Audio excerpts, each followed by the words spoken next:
मानव जी, जब हमें श्री जी मिलती है और या हमें भगवत प्राप्ति होती है, उसके बाद क्या होता है? जब पेट भर जाता है तो उसके बाद क्या होता है? भूख मिट जाती है ना। तो ब्रह्मभूता प्रसन्नात्मा न सोचते न कांक्षत, न कोई सोच रह जाती है, न कोई चाह रह जाती है।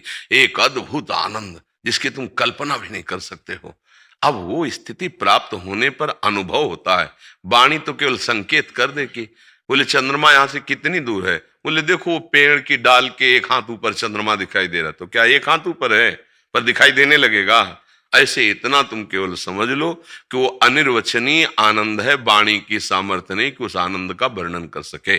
और वो आनंद आपके हृदय में ही प्रकट हो जाएगा। जितना नाम जप करोगे पहले पाप नष्ट होगा, फिर आनंद का प्रादुर्भाव होगा। वो ये नहीं है कि ऐसे बताया जा सके शब्दों के द्वारा, जैसे हम साधारण तुम्हें बता रहे हैं। तुमको हमने गुलाब जामुन पवाया, कैसा लगा? बोले मीठा। कैसा मीठा लगा? बोले बहुत मीठा। अब इसके आगे कैसा लगा? तो उत्तर होगा खा के देख लीजिए, आ जाएगा कि नहीं आ जाएगा। तो ऐसे भगवदानंद श्री जी के मिलने के बाद कैसा लगता है? बोले अद्भुत आनंद। नहीं, कैसा अद्भुत आनंद? बोले भजन करके और मिल के देख लीजिए। वो वाणी के सामर्थ्य ने अनिर्वचनीयम प्रेम स्वरूपम, उसका वाणी के द्वारा वर्णन नहीं हो सकता। अनुभव गम्य भजे जे संता, संत जन जिसे अनुभव के द्वारा आनंद का अनुभव करते हैं, वो वाणी के द्वारा कैसे वर्णन किया जा सकता है? समझ पा रहे हैं आप? वाणी एक सीमित वाक्यों को बोल सकती है। जब लौकिक मिठास को नहीं बता सकती, तो परमानंद चिदानंद मिठास को कैसे बता सकती है? लौकिक मिठास को भी बस मीठा है, बहुत मीठा है, इसके आगे उत्तर नहीं है। इसके आगे उत्तर है कि खा करके देखिए कैसा मीठा है, वो अनुभव में आएगा। इसीलिए इस रस को कहा गया है मुंह का स्वादनवद। जैसे गूंगे को पवाओ तो बस उसके रोमांच से, उसके चेहरे से पहचान सकते हो कितना इसको आनंद मिल रहा है। बकाया खाने पर ही आप अनुभव कर पाओगे, वो वाणी से नहीं बोल पाएगा। ऐसे इस सुख को कहा गया मुंह का स्वादनवद। अनुभव करे, केवल अनुभव का विषय है। वाणी से जो वर्णन किया जाता है सब बाहरी बात है। जो आंतरिक बात है वो वाणी की सामर्थ्य नहीं कि उसका वर्णन कर सके। समझ रहे आप जी? महाराज जी, आपका सत्संग सुनने के बाद मैंने मांस का सेवन छोड़ दिया। अच्छे विचार करता हूँ और किसी को भी दोष दर्शन से नहीं देखना, ऐसा भी प्रयास करता हूँ। धीरे धीरे सफल भी हो रहा हूँ। आपका बहुत बहुत धन्यवाद महाराज जी। नाम जप कर रहे हो साथ में? महाराज जी, मुझ में अभी अनेक दोष हैं जिस पर मैं काम कर रहा हूँ। आप जैसे गुरुजन और काफी लोग हमने देखा है, वो हमेशा लोगों का भला करते हैं। उनका भाव निस्वार्थ रहता है। महाराज जी, हम कैसे निस्वार्थ बने? हम कोशिश करने पर भी स्वार्थी होते हैं, खुद को हमेशा पहले रखते हैं, हमेशा खुद की इच्छा, खुद का स्वार्थ हमें कमी है महाराज जी। हाँ, क्योंकि हम अपने को एक सीमित विचार में रख लिए ना, देह में। ये सीमित विचार देह में रखना। अब देह की मांगे हैं तो हम उसे खुद की मांग समझ करके जब उसमें उतरते हैं तो फिर पापाचरण होने लगता है, फिर उसे बचाया नहीं जा सकता। जब हम शरीर को अपना स्वरूप न मान करके और धर्म की प्राप्ति के लिए उपाय करते हैं तो भी पुण्य आचरण होने लगते हैं। जब हम अपने शरीर, अपने मन, अपने आप को प्रभु के चरणों में समर्पित करके प्रभु का नाम जप करते हैं प्रभु की आज्ञा के अनुसार, तो भक्ति का प्रादुर्भाव हो जाता है। भक्ति से शुभ और अशुभ दोनों का नाश होकर भगवत प्राप्ति हो जाती है। जब हम भक्ति मार्ग में चलते हैं तो उसमें शिक्षा मिलती है कि सब में हमारे प्रभु विराजमान हैं। तो हम जिनको अपना जीवन समर्पित करते हैं उन्हीं के निमित्त हम सबकी सेवा करते हैं। तब हमारा खुद का स्वार्थ नष्ट हो जाता है और परमार्थ पुष्ट होने लगता है। जब तक हमारे हृदय में भक्ति नहीं तो स्वार्थ का राज्य रहता है। इसलिए हमारे आचार्य श्री सेवक जी महाराज सिद्धांत के, उन्होंने कहा है स्वार्थ सकल तजी गुरु चरणन भजी, गुण नाम सुनी कथी संतन को संग करी। स्वार्थ का त्याग कर दो। कब होगा? बोले गुरुदेव का आश्रय ले लो, किसी महापुरुष को गुरु के रूप में वरण कर लो, उनके मुख से भगवत चर्चा सुनो और जो वो पाठ बताएं उसका कथन करो, जो वो उपासना बताएं वैसी उपासना करो। स्वार्थ सकल तजी गुरु चरणन भजी, गुण नाम सुनि कथि संतन को संग करी। काल ब्याल मुख पर्यो कफ पित्त बात भर्यो, भ्रम्यो कत अनन्य कहे कि जिय लाज धरी। जो तुम देहाभिमान कर रहे हो इसमें कुछ नहीं है। एक कफ पित्त बात तीन से बना हुआ ये शरीर है, ये किसी भी क्षण नष्ट हो जाएगा। इसलिए इसका लाभ ले लो कि प्रभु के अनन्य हो जाओ, उनका नाम जप करो, उनकी लीला गायन करो, लीला श्रवण करो और उनकी आज्ञा के अनुसार कर्तव्य करो। जब हम आज्ञा के अनुसार कर्तव्य कर्म करते हैं तो योग बन जाता है, और जो वासना के अनुसार कर्म करते हैं तो केवल कर्म रहता है, और वासना जनित कर्म जो है वो पाप ही कराता है। उपासना जनित कर्म योग कराता है, सबको सुख प्रदान करता है। तो अभी हमारी चित्त वृत्ति वासना में है, इसलिए खुद की बात आगे रख देते हैं। उपासना हो जाएगी तो भगवान की बात आगे हो जाएगी, और जहां भगवान की बात, भगवान ने ऐसा कहा है तहां फिर आप जीवन मुक्त होने लगेंगे। भगवान की आज्ञा का पालन करने वाला सदैव चिंता शोक भय दुख से मुक्त रहता है। भगवान की कृपा प्रसाद से समस्त दोषों का नाश हो जाता है। हाँ, मत प्रसाद तरिष्यति सर्व दुर्गाणी, समस्त जितने पाप हैं असत आचरण पहाड़ की तरह हैं, इन सब से भगवान की कृपा प्रसाद से वो पार हो जाता है। जैसे वज्र का प्रहार कर दे तो पर्वत चूर चूर हो जाए, ऐसे भगवान नाम वज्र के समान है पाप का नाश करने के लिए। जैसे दावाग्नि लग जाए तो पूरे जंगल को भस्म कर दे, ऐसे काम क्रोध लोभ मोह मद मत्सर इनके जंगल को नष्ट करने के लिए भगवान नाम समर्थ ज्वाला है। तो जो नाम जप करता है उसके अंदर ऐसी सामर्थ्य आ जाती है कि वो खुद को आगे न रख करके भगवान को आगे रखता है, और खुद को भगवान के चरणों में समर्पित करके अपने को अधम देखता है, नीच देखता है, और भगवान की कृपा को देखकर आनंद मगन रहता है। तृणादपि सुनीचेन, अपने को जो नीच देखता है वही भगवान की भक्ति को प्राप्त करता है। या इतना बड़ा हो जाए कि संपूर्ण संसार हम में समा जाए तो ज्ञान, या इतना छोटा हो जाए कि संपूर्ण संसार हमारा स्वामी हम सेवक तो भक्ति, भगवान को समर्पित कर्म तो कर्मयोग। अगर ये नहीं है तो फिर व्यर्थ के कर्म होते रहते हैं और जीवन बर्बाद हो जाता है। आप समझ पा रहे हैं?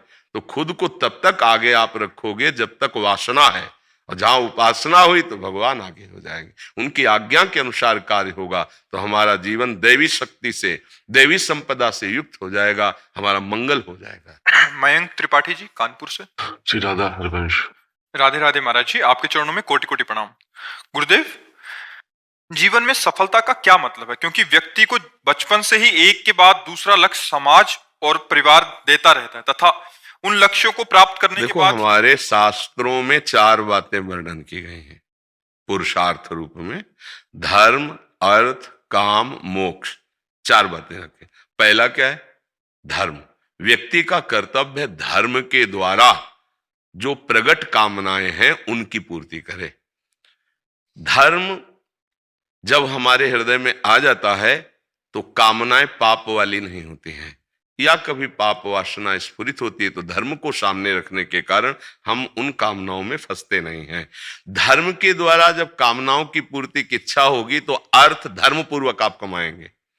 अगर अर्थ पापाचरण से कमाया जाए तो धर्म हट गया, क्योंकि अधर्म पापाचरण अधर्म, अधर्म से जो कामनाएं होंगी वो पाप कराएंगी, वो अशांति पैदा करेंगी। अशांत से कुता सुखम, अशांत पुरुष को कभी सुख की अनुभूति नहीं होती, वो चिंता और शोक से व्याकुल रहता है। तो हर मनुष्य का पहला कर्तव्य है धर्म। अब धर्म किसे कहते हैं? जिसे शास्त्र कहता है करो उसे धर्म कहते हैं, जिसे शास्त्र कहता है ये ना करो उसे अधर्म कहते हैं। समस्त शास्त्रों का स्वाध्याय आपको कर पाना बड़ा कठिन है, तो शास्त्रों के मर्मज्ञ, शब्द ब्रह्म के विद्वान और परब्रह्म के अनुभूत संत होते हैं। आप उनके सत्संग को सुन लो, हर शास्त्र का सार उसमें आपको शोध करके, वो जैसे दूध में घी है पर प्रक्रिया के द्वारा निकाल करके सीधे घी दिया जाए, तो संत जन समस्त शास्त्रों का मंथन करके तुम्हारे मंगल के लिए सार बात बताते हैं। तो जैसे गृहस्थ धर्म में तुम किसी के पति हो, किसी के पुत्र हो, किसी के भाई हो, किसी के पिता हो, तो अब आपका परम कर्तव्य भगवत भजन करते हुए इन छोटे छोटे धर्मों का पालन करना। आपको अपने धर्म का पालन करना, ये नहीं देखना कि पत्नी का क्या कर्तव्य है, पुत्र का क्या कर्तव्य है, मेरे पिता का क्या कर्तव्य, नहीं, मेरा क्या कर्तव्य। धर्म दूसरों को कर्तव्य सिखाने के लिए नहीं है, अपने कर्तव्य का पालन करने के लिए है। हाँ, दूसरा यदि हमारा अनुशासन माने तो हम निवेदन कर सकते हैं कि तुम्हारे लिए धर्म का ये स्वरूप है, इसका पालन करो। तो अपने धर्म का पालन करते हुए परम धर्म की पूर्ति करें। ये लोक धर्म है, जो अभी बताया ये लोक धर्म है। और जब परम धर्म का पालन नहीं करोगे तो लोक धर्म करने से कुछ आखिरी में प्राप्त होने वाला नहीं। श्रुत बनितादि जान स्वार्थ रत ना करुने सबीते, अंतः तोय तजेंगे पामर तू न तजय अबहिते, मन पछितई है अवसर बीते। अब इनके साथ व्यवहार कैसे करें? भगवत भाव से। मेरे पुत्र रूप में, मेरे पत्नी के हृदय में, मेरे माता पिता के हृदय में, समाज के हृदय में भगवान विराजमान है, और मेरा जो कर्तव्य आएगा उसके अनुसार मैं उनकी सेवा करूंगा और इस सेवा को भगवान को समर्पित करूंगा और नाम जप करूंगा। तो इस धर्म से आपके पास कर्तव्य कर्म करने से जो धन आएगा उससे विशुद्ध कामनाओं की पूर्ति होगी, और अगला जो है पुरुषार्थ मोक्ष, ये जीवन का परम लाभ है, वो मोक्ष की तरफ चल पड़ेगा। अगर पाप युक्त अधर्म युक्त धन कमाया जाए तो संसार की तरफ बढ़ जाएगा, बंधन की तरफ बढ़ जाएगा, और वो वासनाओं के खेल में इतना दुर्गति को प्राप्त होगा इसी जन्म में कि उसे कहीं शांति नहीं मिलेगी। इसलिए मनुष्य का पहला कर्तव्य है धर्म का पालन करना। धर्मयुक्त बुद्धि हो हमारी, इसलिए नाम जप करो, राधा राधा राधा राधा राधा राधा, तो आपकी बुद्धि में प्रकाश हो जाएगा। जहां बुद्धि में ज्ञान का प्रकाश हुआ तो आपको जानने की जरूरत नहीं कि धर्म किसे कहते हैं, वो तुम्हारे सामने रहेगा। और कुछ बातें तो ऐसी हैं जो सबको ज्ञात है कि किसे अधर्म कहते हैं। जहां आप कार्य करने के लिए सोचा वो अंदर से उत्तर आया नहीं ये गलत है, वो अधर्म है। कोई ऐसा नहीं कह सकता कि मुझे बताया नहीं गया कि अधर्म है।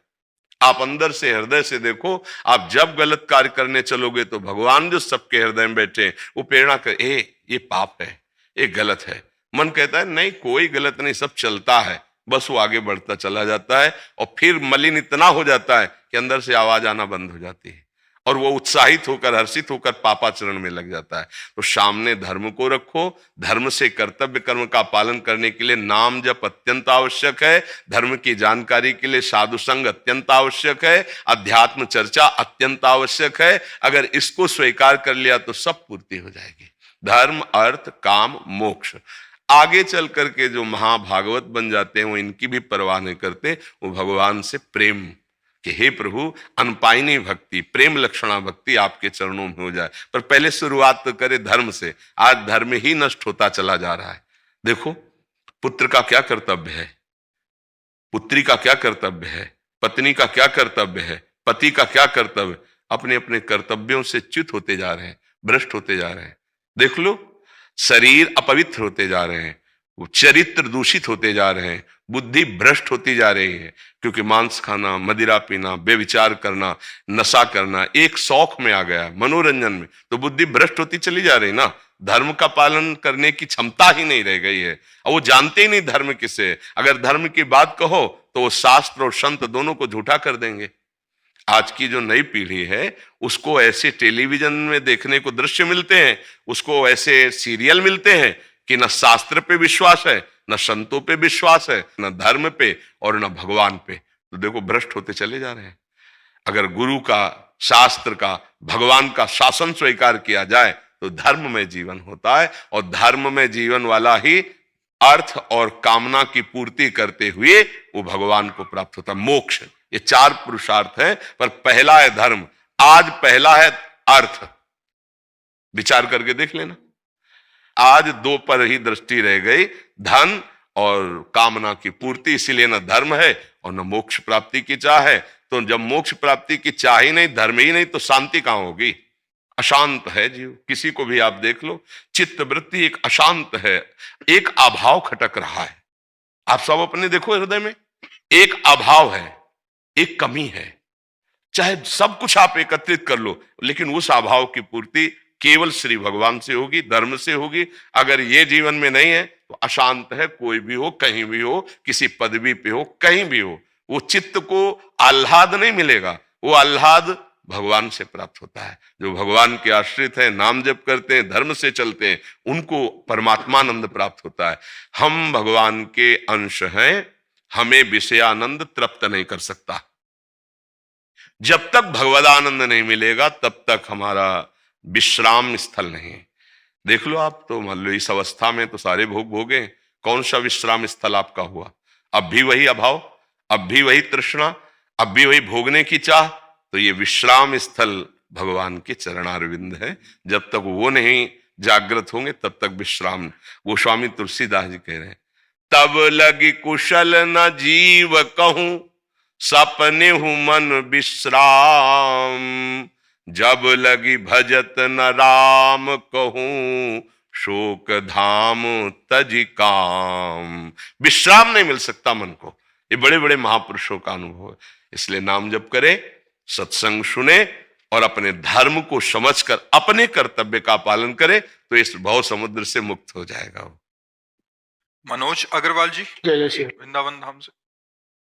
महर्षि, आपके चरणों में कोटि कोटि दंडवत प्रणाम। महर्षि, हम श्री जी की असीम कृपा से श्री जी के पोशाक के वस्त्र व श्री जी के श्रृंगार में उपयोग होने वाले नग, मोती इत्यादि का व्यापार करते हैं। महाराज जी, व्यापार में व्यस्त रहते हुए हम अपनी अखंड प्रीति श्री जी के चरणों में कैसे लगाएं व श्री जी का साक्षात्कार हो सके, ऐसा कोई सरल उपाय बताएं। हाँ, व्यापार जो कर रहे हैं उसका अर्थ ले रहे हैं। देखिए आप, तो वो कोई निष्काम कर्म तो हुआ नहीं कि हमारी भगवत प्राप्ति का योग बना देगा। क्योंकि जो हम व्यापार कर रहे हैं, जैसे हम नाम कीर्तन करें 2 घंटे और उसका हमने 500 रुपया 1000 रुपया, अब वो भगवत प्राप्ति नहीं कराएगा, क्योंकि हमने उसको बेचा है। तो सही माने में आप करते तो श्री जी की सेवा हो, पर वो सेवा ना हो करके व्यापार हो गया, क्योंकि हम अर्थ लेते हैं। अब चाहे जितना सुंदर आप श्रृंगार करें, प्रधानता है कि इस श्रृंगार के बनने के बाद 1000 मिलेगा, इस पोशाक के बनने के बाद 1500 मिलेंगे, है ना। प्रधानता अर्थ है और होगा भी, क्योंकि परिवार है, संसार है, चलना है। अब आपका कल्याण कैसे हो? अब आप पैसा ले रहे हैं पोशाक के, ना कि राधा नाम के। अब अगर आप राधा राधा राधा, ये श्री जी की चंद्रिका है, ये श्री जी का, श्री जी ऐसे धारण करेंगे, इस भाव के पैसे तो नहीं है ना। ये भाव और राधा नाम, ये 2 भगवत प्राप्ति करा सकते हैं। व्यापार हमारा चल रहा है, उसमें जो भाव कर, लाडली जू ऐसी कंचुकी पहनेंगी, लाडली जू का ऐसा घाघरा होगा, ये चुनरी ऐसी है और यहाँ मुकुट ऐसे धारण करें, आपके अंदर जो भाव बन रहा है, मेरी प्यारी जू के लिए जा रहा है, उसके पैसे तो नहीं मिल रहे ना।